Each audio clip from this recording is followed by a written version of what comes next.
Ayan guys, good morning. Nandito tayo ngayon sa palengke. Ayan, mamimili na naman po ang lola niyo. Araw ng Huwebes, kaarawan po ngayon.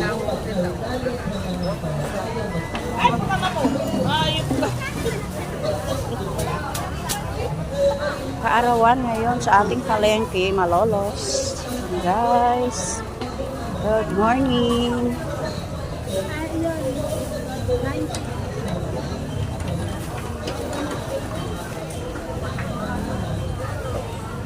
Nakapamili na po ang lola niyo.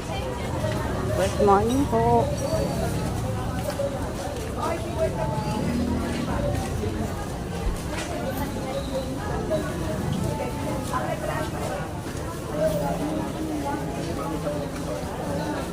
$6:30 pa lang pero ang parang tanghali-tanghali na po. Naiiba